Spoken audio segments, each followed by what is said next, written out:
Bien, buenas tardes a todas y todos. Vamos a comenzar. Continuamos el tema 3, vamos a finalizarlo. Estábamos con las amenazas a la validez de conclusión. Aparte de la validez de conclusión estadística, ¿qué más validez hay?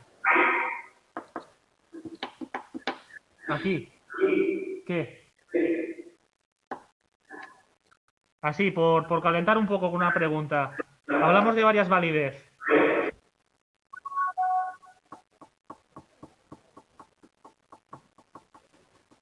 ¿Qué? ¿A quién qué?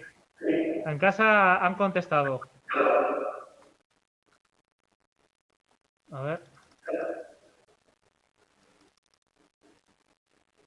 Viviana contestó. Bien.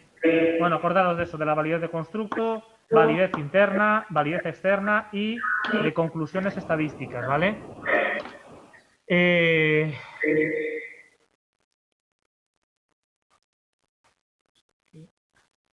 Bien. Vamos a repasar esto del otro día. Inadecuación de la prueba estadística. Bueno, pues la prueba estadística no adecuada puede llevar a infraestimar o sobreestimar el efecto de tratamiento de la variable independiente. Entonces, es necesario elegir correctamente qué prueba estadística se le va a realizar en función de los objetivos del estudio, la independencia o dependencia de las medidas, bueno, en fin. Creo que esto lo vimos el otro día. La baja potencia estadística. Aquí os hablaba el otro día del tamaño del efecto, donde estaba lo del p-valor, la significancia, que parece que os cuesta un poco. Bueno, pues está relacionado con esto, ¿no? Baja potencia estadística. Un estudio con baja potencia estadística puede concluir erróneamente que no existe relación significativa entre las variables. La potencia estadística del análisis depende de diversos factores: tamaño de la muestra, variabilidad de los datos, estadístico utilizado, tamaño del efecto, ¿veis? Es lo que os decía, y adecuado tamaño de la muestra. A ver si puedo escribir.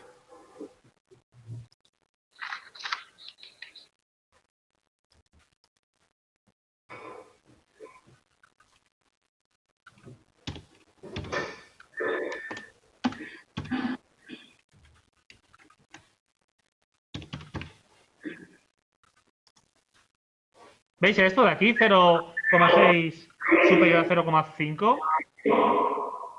Sí, vale. No quiero enrocarme en eso, en esa pregunta, pero os pregunto, ante este resultado, ¿se rechazaría la hipótesis alternativa o se aceptaría? La alternativa, la de trabajo, ¿eh? Y aquí igual, ¿qué?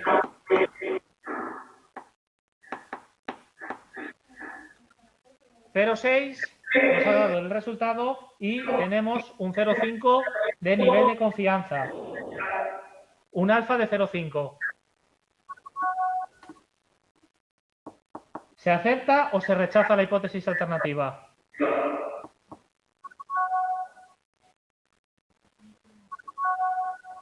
¿Qué tal aquí? A ver, en casa están comentando. Como no los vemos, no tienen vergüenza. A ver, ¿qué? ¿Se acepta o se rechaza? ¿Por qué? O sea, no se aceptaba la nula, se aceptaba cuando el alfa era menor o igual. Bien, bien, más bien. Más bien. Se rechaza. La hipótesis se rechaza, la hipótesis alternativa, y se acepta la hipótesis nula. Es decir, no existen diferencias. El ejemplo de siempre es el de los perfiles de género, por ejemplo, ¿no? Si fuera 0,4,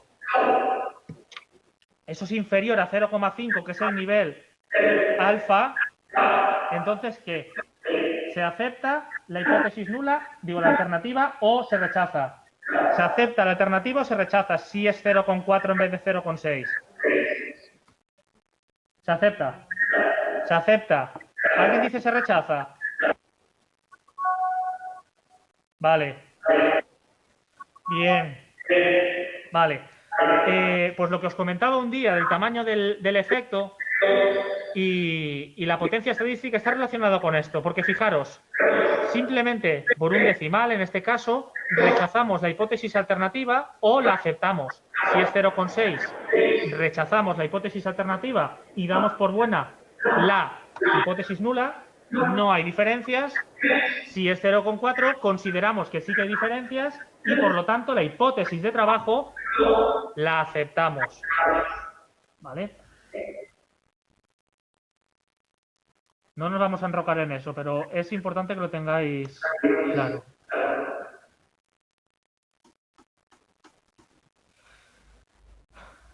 Amenazas a la validez externa.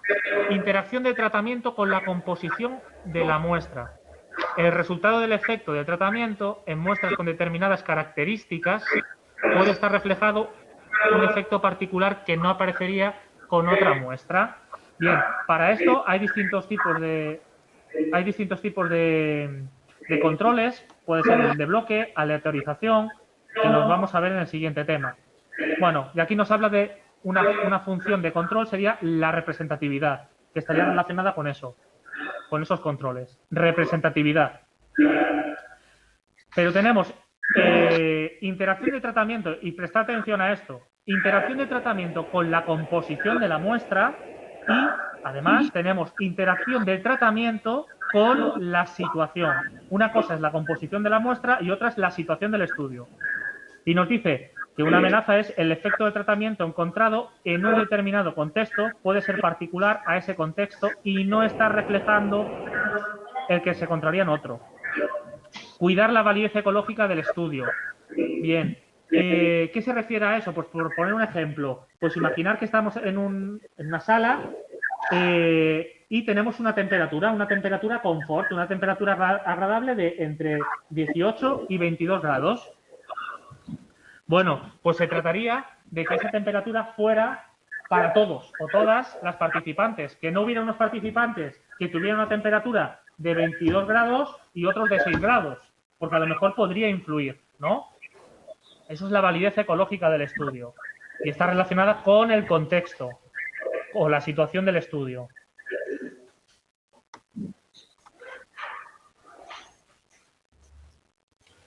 Bueno, y aquí os hace un poco de resumen. La validez es una cuestión de grados, ya los hemos visto.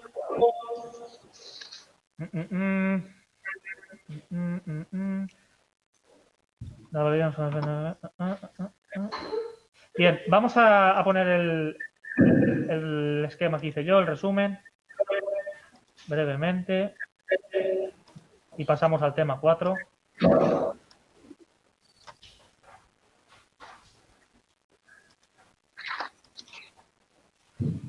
Vale.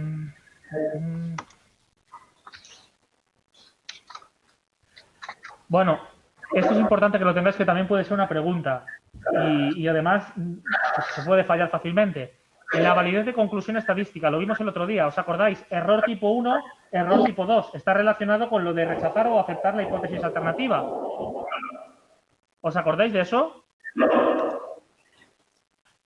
¿Os acordáis del error tipo 1, error tipo 2?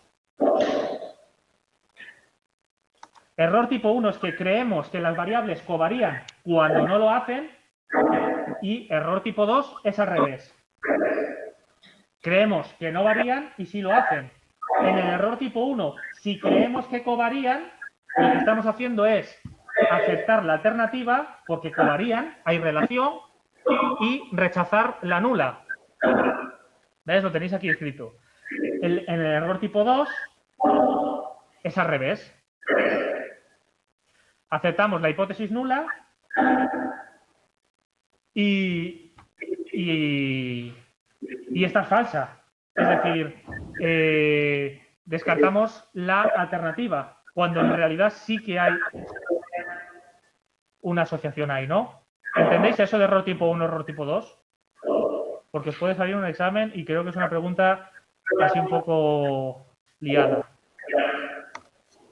Pero vaya, como lo tenéis ahí, en principio, creo que, vamos, os puedes sacar de dudas rápidamente.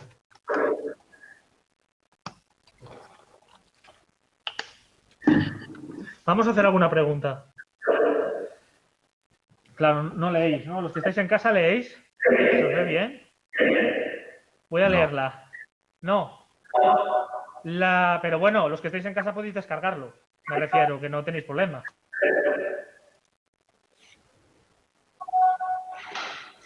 La inadecuada evaluación del constructo teórico se considera una amenaza a la validez de constructo del estudio porque A. Lo voy a leer una vez, puede afectar de forma diferente a los distintos grupos y confundirse con el tratamiento. B. Puede generar errores de medida que afecten de forma variable, de forma diferente a las distintas condiciones experimentales.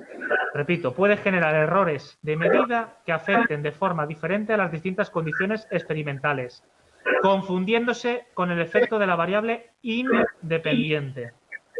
El uso de indicadores incorrectos del constructo puede llevar a hacer inferencias incorrectas sobre el constructo. ¿Cuál os parece que puede tener más sentido?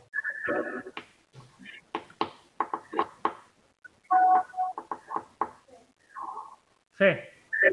Bien, muy bien. Además nos habla de evaluación del constructo, por lo tanto, ¿cómo evaluamos un constructo? Ya lo hemos, pero yo os puse la impulsividad, en este caso, pues con indicadores. El uso de indicadores incorrectos de la impulsividad puede llevar a hacer inferencias incorrectas sobre la impulsividad. Y luego, además, tenemos que tener muy en cuenta que la A hace referencia a la validez interna y la B también hace referencia a la validez interna.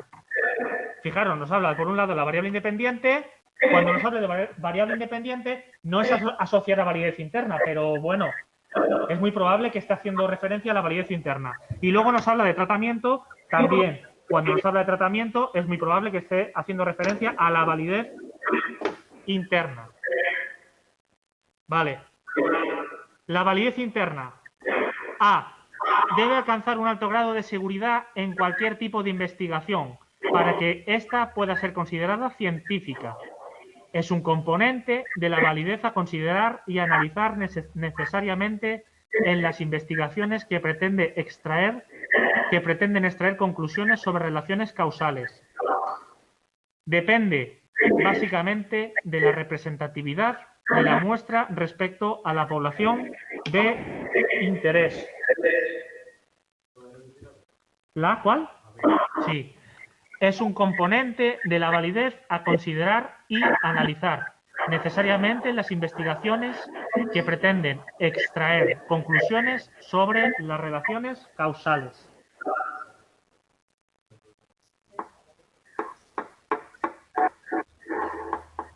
Vale, estáis diciendo C, B en casa.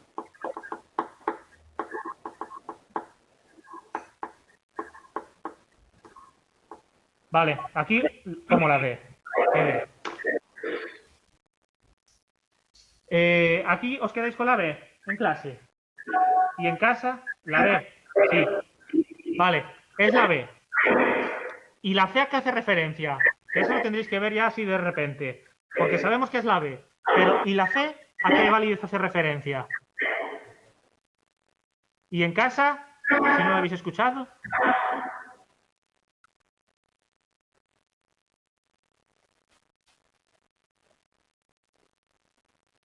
Externa. ¿Alguien dice otra cosa en casa?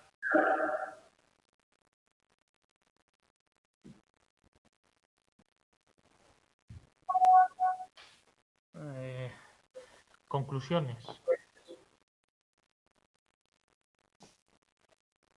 Bueno, la C la tenemos que asociar a validez externa y lo que nos describe, o sea, la A lo que hace referencia es debe alcanzar un alto grado de seguridad en cualquier tipo de investigación. Bueno, depende. Si no buscamos causalidad, no tiene por qué tener un alto grado de seguridad. ¿Vale? Entonces, lista esa. Vamos entonces con la 6. Realizar un estudio con una muestra pequeña puede tener como consecuencia la limitación de la validez de conclusión estadística. Lo vimos hace nada esto. ¿Por qué? A. disminuye la potencia estadística de las técnicas de análisis de datos para detectar las relaciones existentes entre las variables. B. Disminuye el grado de generalización posible de los resultados. Y C. Tiene mayor riesgo de verse afectada por la amenaza de la regresión a la media.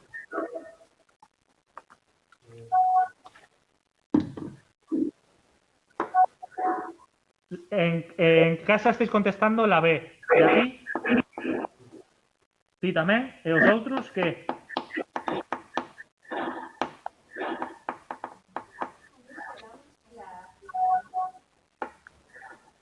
La A, anda, hay una divergencia. ¿La A o la B? ¿Y por qué? No vale porque digáis la A o la B.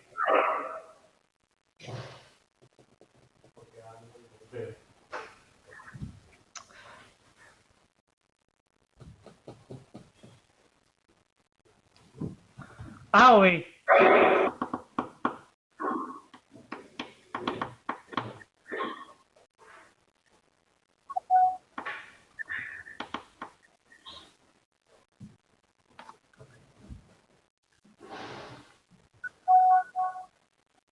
Bien, me gustan esos planteamientos. Vamos a ver. Realizar un estudio con una muestra pequeña puede tener como consecuencia la limitación de la validez de conclusión estadística. ¿Por qué? Disminuye la potencia estadística de las técnicas de análisis de datos para detectar las relaciones entre las variables. Eso es así. La B hace referencia a la validez externa. Disminuye el grado de generalización de los resultados. Y luego dice la C, tiene mayor riesgo de verse afectada por la amenaza de la regresión a la media. ¿A qué hace referencia la regresión a la media? ¿Cuándo se utiliza la regresión a la media? Se utiliza cuando los valores son dicotómicos o son extremos, tanto por un rango inferior como por un rango superior. A ver qué tenéis aquí puesto. B. Pereira dice, la B está relacionada con la... Yo no sé por qué no pone el nombre en vez del apellido, sinceramente. Con la validez externa, muy bien. La B, si no muestra suficiente, dije B, pero externa... Bueno, os queda clara cuál es, entonces, es la A. Vamos con la última. La interacción de tratamiento con la composición de la muestra es una amenaza a la validez externa porque había dos tipos de interacciones. ¿Os acordáis? Lo dijimos hace un momento. Decidme que no. Decidme que no, venga. Ya sé que no depende de vosotros, lo del apellido, ya lo sé. A mí tampoco se me ve. La interacción de tratamiento con la composición de la muestra es una amenaza a la validez externa. Había dos tipos de interacciones. La propia de la muestra, de la persona, y la del contexto o situación. ¿Os acordáis? Vale, pues la repito, venga. La interacción de tratamiento con la composición de la muestra es una amenaza a la validez externa porque A. Se refiere al fenómeno de la modificación de la respuesta que se puede dar en los participantes por el hecho de sentirse observados o evaluados. B. Todo lo relativo a la muestra y solo lo relativo a la muestra afecta a la validez externa. C. El efecto de tratamiento en una muestra con unas características que interactúan de forma específica con él puede ser peculiar, por tanto, las conclusiones del estudio no serían generalizables a la población.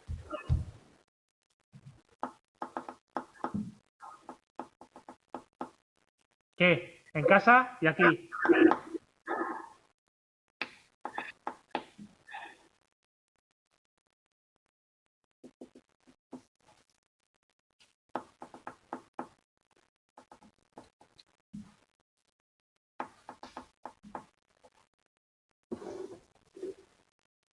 ¿Qué? No, en casa no sacáis tampoco, que lo podéis mirar. ¡Ja!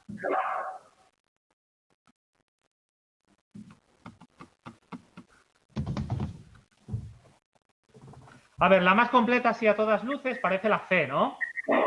Vale, pero vamos a ver a qué hace referencia las otras. Se refiere al fenómeno de la modificación de la respuesta que se puede dar en los participantes por el hecho de sentirse observados o evaluados.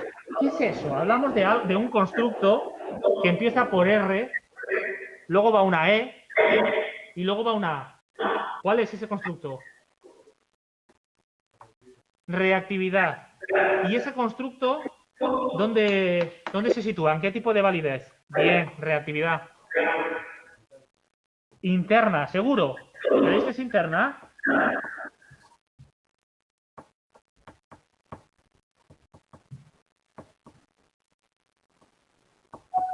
Vamos a ver, ¿la reactividad qué es? ¿La impulsividad qué es?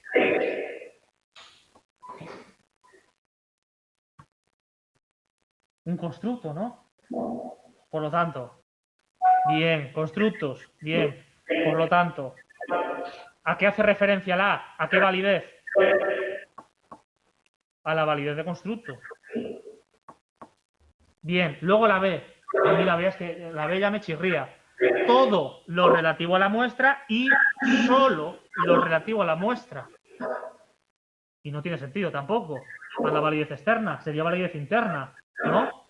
Pero luego, además, estas preguntas que sea todo y solo, a ver, chirrían un poco. Vale, listo, este tema. Vamos con el siguiente. ¿Dónde está?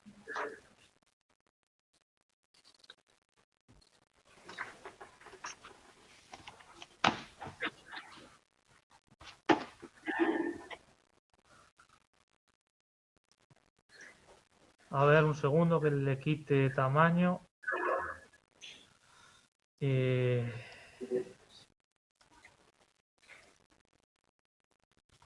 Vale. Capítulo 4, métodos y diseños experimentales. ¿A qué hacía referencia el método? ¿Os acordáis? ¿O qué características? Me da igual, lo que queráis. Observación sistemática. ¿Os acordáis un poco de eso, del tema 1? Control de las influencias extrañas, de la observación pasiva a la activa, ¿vale? Eran un poco las características del método. Luego nos hablaban de los diseños experimentales. El método experimental puede ser una pregunta también. ¿Os acordáis las fechas o los siglos? Más o menos. Había los siglos, 17, 18. ¿Os acordáis de eso? Capítulo 1. Puede ser pregunta también.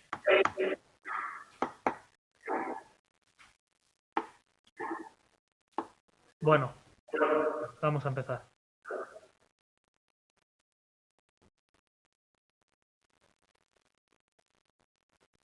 Bien.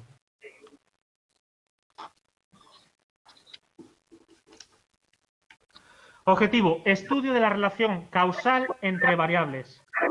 Contingencia temporal entre variable independiente y variable dependiente. Causa, consecuencia, ¿no? Covariación entre la variable independiente y la variable dependiente. Y aquí tenemos que tener una cosa en cuenta, y es que covariación, bueno, o correlación no implica causalidad. ¿Y entendéis qué significa eso? Correlación, hay memes por ahí, si lo ponéis en Google. Correlación no implica... Vamos a ver si nos encontramos un meme, venga.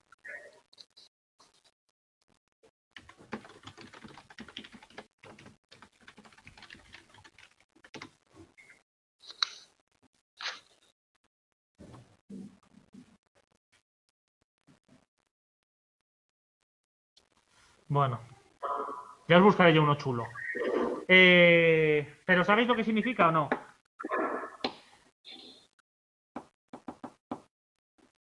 Cuando llueve, por ejemplo, cuando llueve es probable que truene, pero no es la lluvia la que causa los truenos. A ver.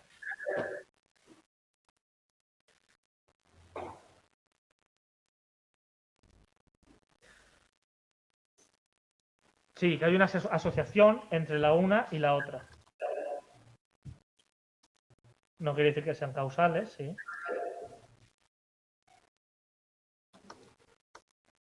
Vale. Espuriedad.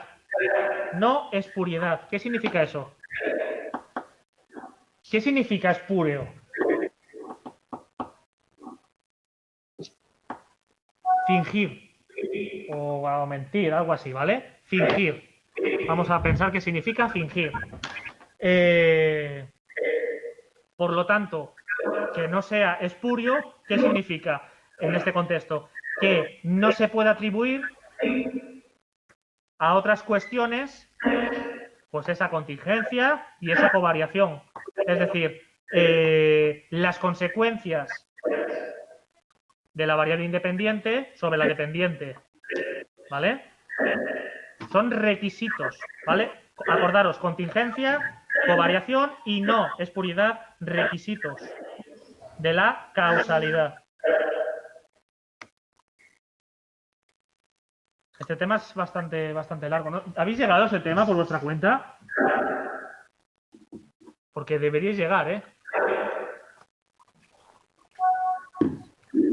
Daros cuenta que os quedan 2 meses y medio. Tenéis Navidad ahí, pero bueno.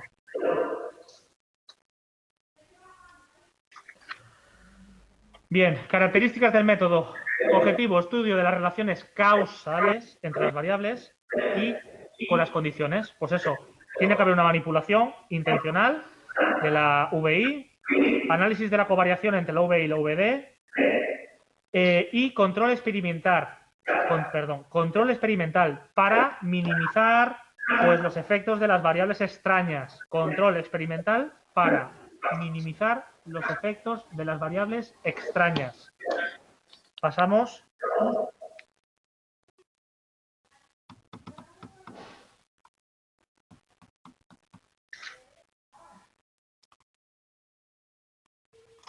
Mínimo 2 condiciones o tratamientos y la asignación. Vamos a ir viendo esta imagen bastantes veces a través de esta diapositiva. Y asignación aleatoria de los participantes a los grupos. Garantizar la equivalencia inicial. Garantizar la equivalencia inicial, antes lo hablábamos eso. Yo os decía aleatorización, bloques, el sujeto como control de sí mismo, por ejemplo, según si es intergrupo o intragrupo, pero eso vamos a verlo ahora también. Y poder atribuir las diferencias de la VD al efecto de la VI. Vamos a poner algún ejemplo también para que sea más fácil esto. No sé si tengo apuntado alguno.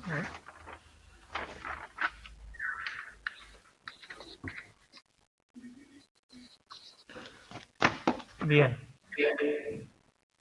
Vamos a cambiar un momento de diapositiva. Os voy a poner un apoyo. A ver si... Fijaros, nos habíamos quedado en la varianza. Se llama varianza total a la variación que observamos en las medidas tomadas de la variable dependiente. Definición. Se llama varianza total a la variación que observamos en las medidas tomadas de la variable independiente. Perdón, dependiente. Variable dependiente. ¿Y por qué está compuesta esta varianza total? Por la sistemática y por la varianza error. A su vez, la sistemática tiene una primaria y una secundaria. Y yo creo que con el apoyo este vamos, creo que lo vais a tener más claro. Luego lo repasamos con el otro, no os preocupéis. Bien, varianza. Entonces, tenemos la varianza total, que es la variabilidad de la variable dependiente debida a la influencia de la variable independiente, variables extrañas y el azar. La varianza sistemática, que es la variabilidad de la variable dependiente debida a la influencia de la variable independiente, y esta sería la varianza sistemática primaria, y a la influencia de las variables extrañas, y esta sería variable sistemática secundaria. Entonces, vale, esquematizar un poco. La varianza total está compuesta por sistemática y error, ¿vale? Y a su vez la sistemática tiene primaria, que es la variable independiente, y secundaria, que estaría haciendo referencia a variables extrañas.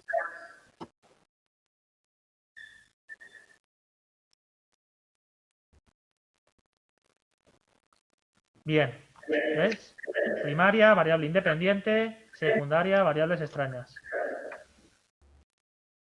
Lo ideal en cualquier tipo de investigación es que la varianza total sea igual a la varianza sistemática primaria.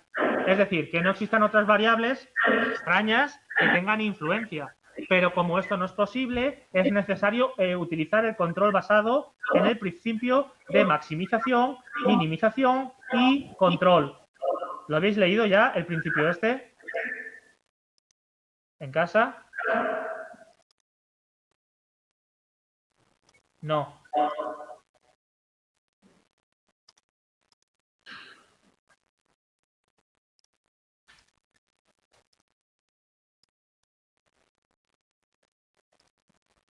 Vale.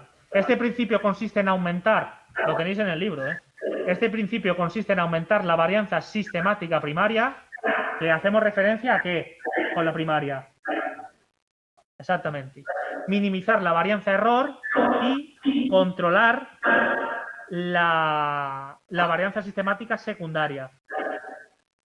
La varianza error se refiere, por ejemplo, a cuestiones del sujeto, a particularidades de la persona que está realizando, por ejemplo, o del ambiente, o lo que os decía antes, de la temperatura. Si yo estoy más cómodo para realizar ese programa de tratamiento o ese cuestionario, pues a lo mejor me afecta menos que estar a 8 grados que esta otra persona, ¿no?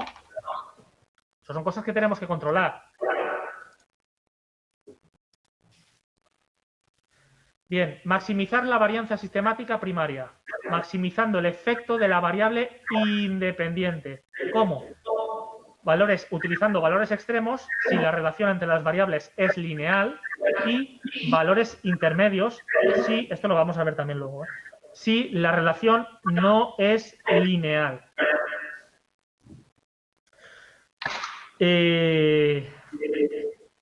Minimizar la varianza error, evitar errores de medidas y diferencias individuales. Por eso podríamos utilizar los subgrupos o, por ejemplo, bloques, aleatorización, etcétera. O también aumentar el tamaño del grupo. Los instrumentos tienen que ser válidos, sensibles y fiables. Y eso tiene que ser así ya para el resto de vuestra carrera como psicólogas y psicólogos. El instrumento tiene que ser fiable, es decir, preciso y válido. Lo que estéis utilizando. Es decir, válido que aquellos ítems midan o estén destinados a medir lo que tienen que medir en función del objeto de la investigación. Sí, si no es lineal, ¿en qué se distribuye según la campana de Gauss? Exactamente, sí, es así. Lo vamos a ver luego con una imagen.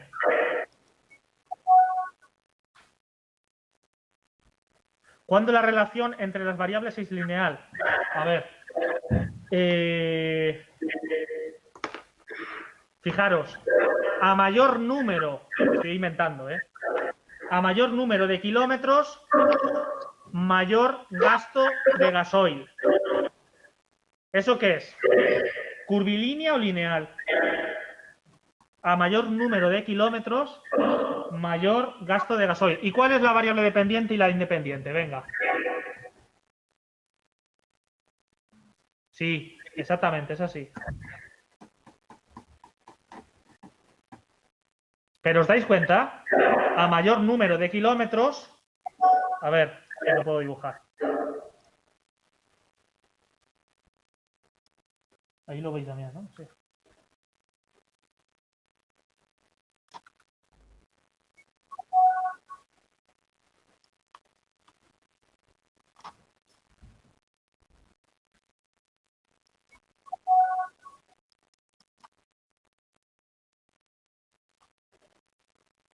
A ver, estoy escribiendo un montón de cosas.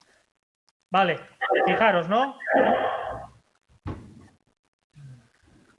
Tenemos dos ejes y os digo, a mayor número de kilómetros, mayor gasto de gasoil. Da igual que uséis en uno o en otro.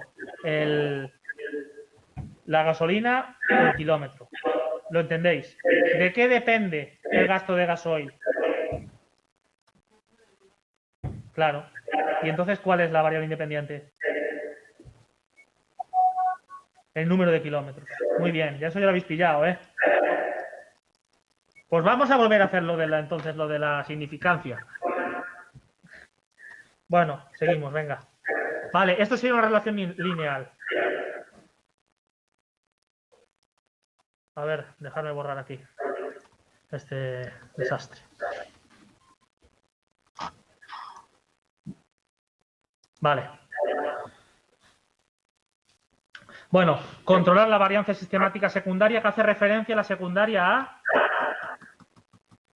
¿A qué?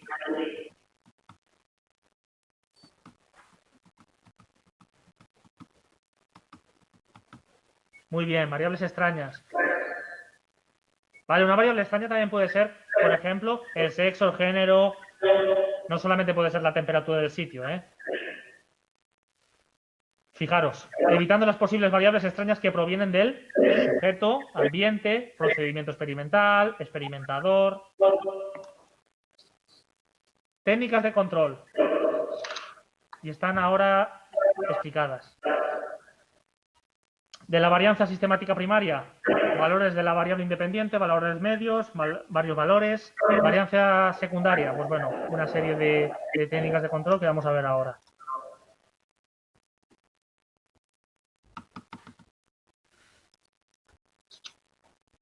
Eliminación. Estamos hablando de técnicas de control, repito, de la varianza sistemática secundaria, ¿eh?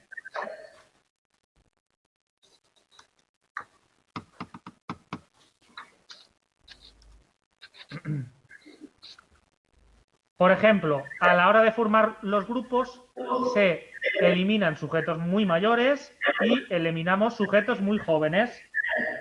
Eso sería una técnica de eliminación.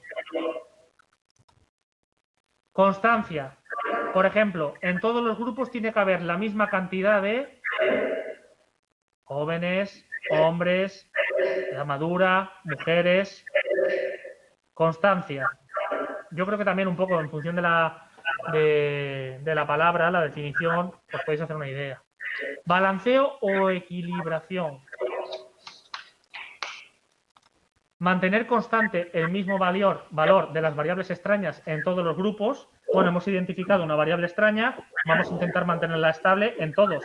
Si la temperatura no sube más de 18 grados, que todos los grupos que pasen por ese tratamiento tengan esa temperatura. Y que exista la misma proporción de variables extrañas en todos los grupos. Que no existan, pues, en uno 2 variables extrañas, una y en el otro 2. Eso es un balanceo o equilibrado, ¿vale? O equilibración. Lo que os decía de los bloques, repartir las variables extrañas entre los grupos, aleatorización, repartir las variables extrañas con una variable formando grupos de sujetos con puntuaciones similares. Cuando veamos bloques, pensar en un subgrupo, ¿no? Por eso os dice formando grupos de sujetos con puntuaciones similares. Por ejemplo, el peso. Las variables extrañas tienen la misma magnitud entre los grupos, sujeto como... No, perdón. Las variables extrañas tienen la misma magnitud entre los grupos. Bueno, pues utilizamos la misma masa corporal.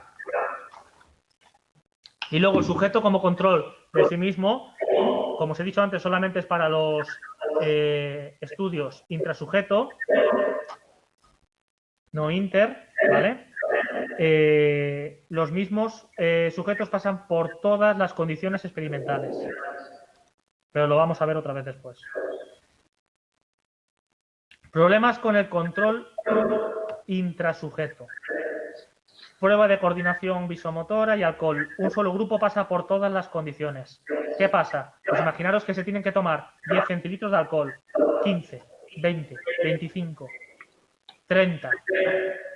Además, que ya han realizado un aprendizaje de cómo funciona la investigación, existe un efecto fatiga, en este caso es alcohol, y luego efectos residuales, que posiblemente lleven ya un pedal que no veas. Así que bueno, eso en este caso, ¿vale? Contrabalanceo o equiponderación. Controla el efecto de orden o error progresivo. Y tenemos... ¿No hay sonido? ¿Cómo no hay sonido? ¿No me escucháis? Sí que hay. ¿Sí? ¿Sí se oye? Pues J. Flores. Ha salido. Nada. Vale. Hay distintos contrabalanceos. Vamos a verlos. J. Flores, ¿nos escuchas ahora? Bueno, ¿me escuchas ahora? Porque el resto de compañeras o compañeros sí. Bueno, contrabalanceo intrasujeto. Controlar el orden de las condiciones para cada sujeto. Individual. Un individuo pasa por las mismas condiciones más de una vez, aumentando el tiempo del experimento. Por de ahí la fatiga y el aprendizaje. Y los efectos residuales. Distribuye por igual las unidades de error progresivo. Fijaros. Ha pasado por la 10, pero aún le quedan 5. La 1, la 2, la 3, la 4, la 5, ¿no? Pues es lo mismo. Ha pasado por la 15, pero luego le quedan la 2, la 3, la 4, la 5 y la 0. Y, bueno, pues así seguiríamos. No vamos a seguir. Pero siguen siendo, aparte de la primera condición, 5 mayores. Pasaría por todas las condiciones. Por eso os pone aquí factorial, ¿no? Todas las condiciones posibles que hay.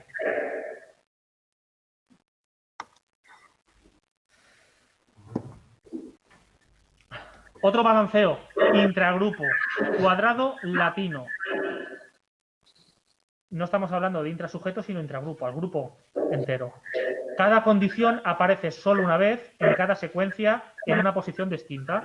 Bueno, pues fijaros, 10, 15, 20, 15, 20, 10, 20, 10, 15. Incompleto o aleatorio, supongamos que contamos con muy pocos sujetos, necesitamos seleccionar al azar solo algunas secuencias por grupo. Utilizaremos aquellas secuencias que más nos interesen. Y esto no se ve en el PowerPoint, sí que se veía que iban moviéndose. Entiendo que a lo mejor os puede resultar un poco pesado esta parte. ¿Os acordáis de esto de simple? El otro día lo contestasteis en casa. Lo de simple y doble ciego. En casa y aquí.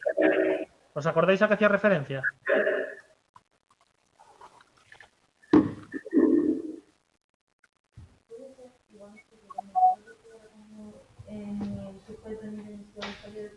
¿Pero ese cuál es? ¿Simple o doble? Sí, muy bien. Sí, exactamente. Fijaros.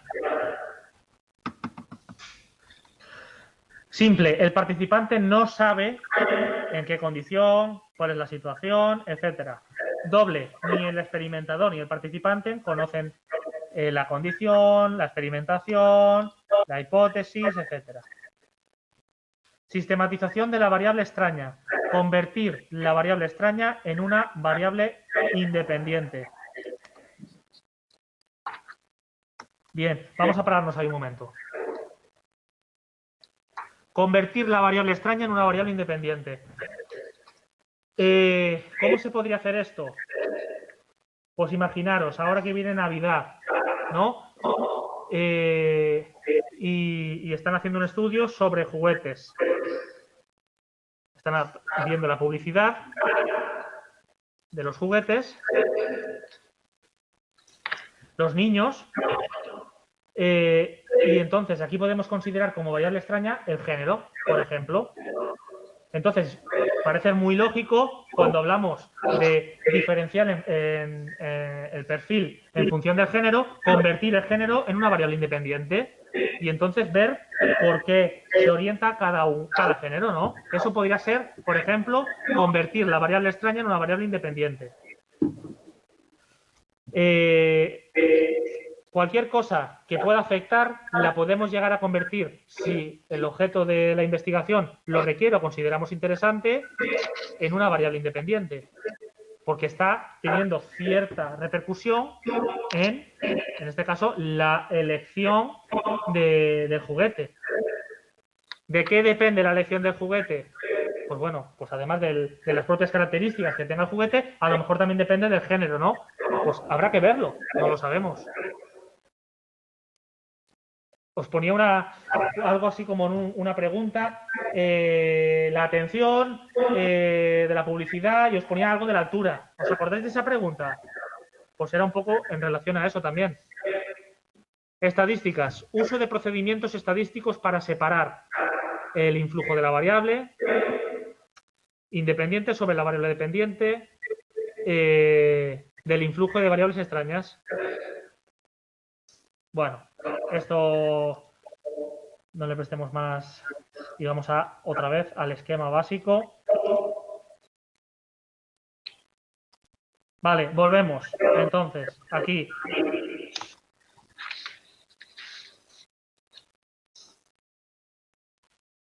¿Por qué está compuesta la varianza total? Lo acabamos de ver. Y nos van a preguntar cosas así. ¿Por qué está compuesta?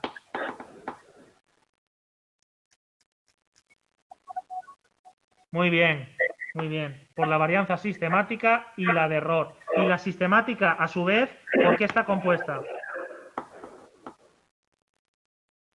Claro, vosotros lo podéis mirar, ¿eh? Solamente tenéis que darle para adelante y para atrás. ¿Y aquí qué? Por primaria y secundaria, vale. Y la primaria hace referencia a la independiente. Y la secundaria a variables extrañas, como por ejemplo...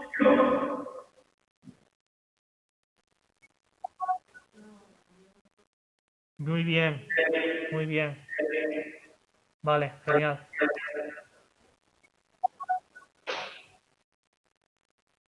Vale.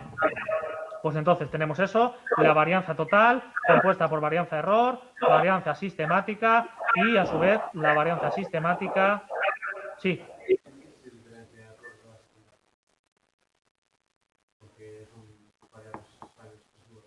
Sí, muy buena pregunta. Realmente podemos confundir, ¿bien? Siempre vamos a tener en cuenta que la varianza sistemática tiene variables extrañas, variables errores son ciertas situaciones de no sistematizar el proceso, por ejemplo. De no realizar, os acordáis cómo empezábamos, ¿no? Esa sistematización del proceso, esa observación de la pasiva a la activa, pues serían ese tipo de posibles errores. En la dependiente, sí. En la variable dependiente. De hecho, lo hemos visto en la otra diapositiva. Tenéis que tener en cuenta que esa varianza, bueno, os pone aquí, influencia de los factores aleatorios, pero estaría relacionada sobre todo con errores que hemos cometido en el diseño de la investigación. La varianza de error es, por lo tanto, inevitable y las sistemáticas secundarias son errores de procedimiento. Al revés. Vamos a ver, hay ciertas influencias que siempre van a estar. En la variable sistemática secundaria, influencias de variables de sujeto, ambientales, de procedimiento. Puede haber, esas pueden existir. Las de varianza error son ciertos factores que tenemos que ir controlando en función de ese diseño que realicemos, sistematizando el diseño en la medida de lo posible, con objetivos claros, con un procedimiento bien diseñado, etcétera. Podría ser entonces error, el rollo de temperatura y tal, Vale, eso lo tenéis en el libro. De hecho, yo creo que os puse también eso. Precisamente ese ejemplo, ¿eh? A ver. No se ha subido el capítulo ese. No está subido. Bueno, ya lo subiré. Es que no se puede subir ahora porque da problemas. De hecho, no sé si en otras clases no podéis conectaros a través de Inteca, ¿no? Os conectáis con otro servidor, con Teams, ¿no? No nos dejan subir archivos porque como se colapsa. Pero os puse precisamente eso, lo de la reactividad. Sí, con Teams. Porque es un buen ejemplo, ya lo veréis. Vale, entonces, vamos a pasar. Claro esto.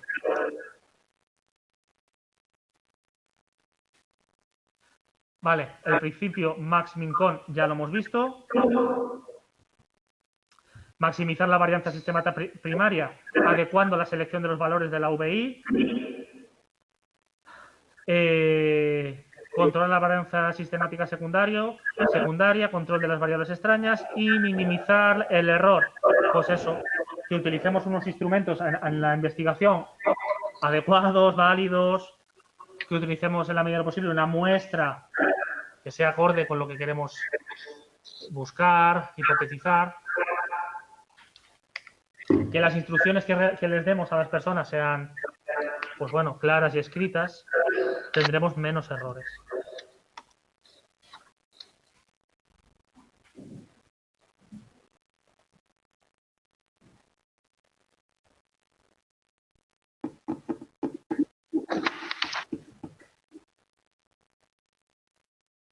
Ay, mirad, aquí, fijaros.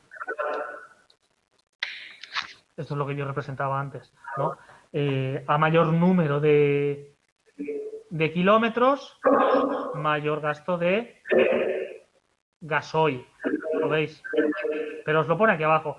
Relación lineal. A medida que aumenta el valor X del eje X, aumenta el valor del eje Y. Ejemplo de relación curvilínea. Los valores extremos del eje X obtienen puntuaciones bajas. Y los del eje Y, los valores extremos del eje X obtienen puntuaciones bajas en el eje Y, mientras que los valores intermedios X obtienen valores superiores en el eje Y. Vale, entendéis los ejes, ¿no?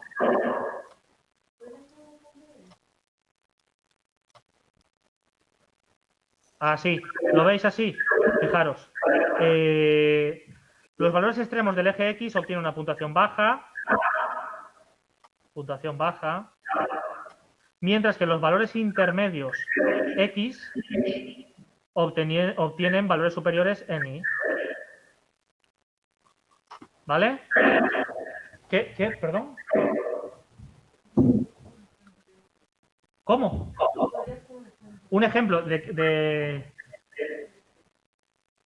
un ejemplo de curvilínea.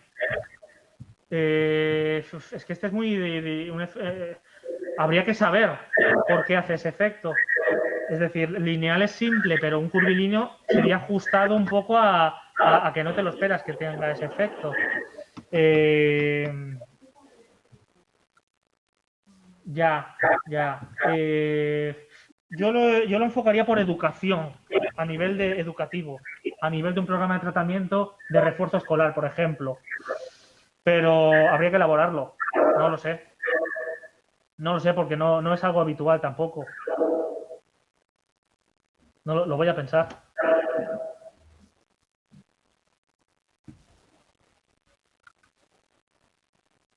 Y os pongo un ejemplo. Vale. ¿Algo más aquí?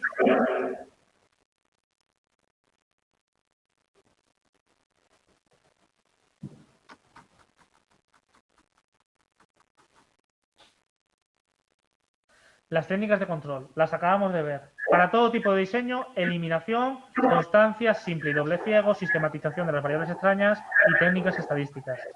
Y luego tenemos, en función del tipo de diseño, intergrupo o intra. ¿Vale?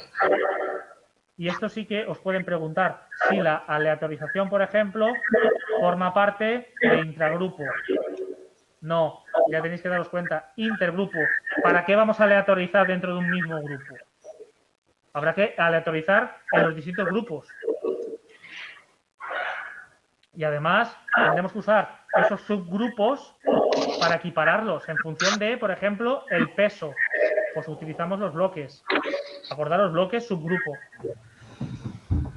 Y luego los diseños intragrupo, sujeto como control de sí mismo, que no es otra cosa que el sujeto pasa por todas las condiciones, y acordaros de esa definición, y el contrabalanceo, que ya lo hemos visto también. Vale. Esto vais a tener que estudiar un poquito, porque es un poco liado, pero sobre todo quedaros con este esquema de cara a que existen unos diseños en función del tipo de grupo, si es inter o es intra al mismo grupo.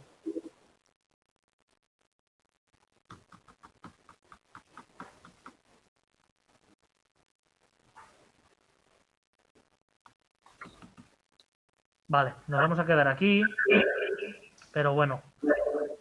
Asignación aleatoria, se asignan aleatoriamente los participantes. Vale, vamos a poner un momento un ejemplo de bloques aleatorios para que lo veáis. Fijaros, se forman bloques en función de la puntuación que tienen en la variable bloqueo o de equiparación y se asignan aleatoriamente los participantes de cada bloque a los grupos o condiciones. Visto así, vamos a ver. Tenemos una muestra al azar, aleatoriamente, la dividimos, ¿vale? Pero luego resulta que tenemos dentro de cada muestra, del experimental y del control, además está muy bien puesto así en el libro, unas puntuaciones pues relacionadas con el apego o con el vínculo seguro y con el inseguro. Entonces tenemos aquí unos con el apego seguro y otros con el apego inseguro. Y aquí lo mismo, apego seguro y apego inseguro. Bueno, pues lo que vamos a hacer es formar esos bloques, esos subgrupos, que serían estos, en función de las puntuaciones. Puede ser puntuación de cualquier cosa. Aquí os he hablado de la puntuación del apego. ¿Vale? Pues eso sería. El próximo día lo repetimos. Quedamos aquí. ¿Alguna cosa antes de cerrar? ¿En casa? ¿Alguna cosa?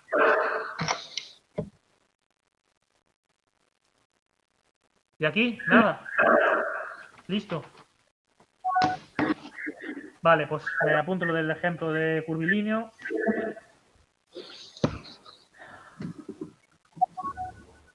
Nada, vosotras.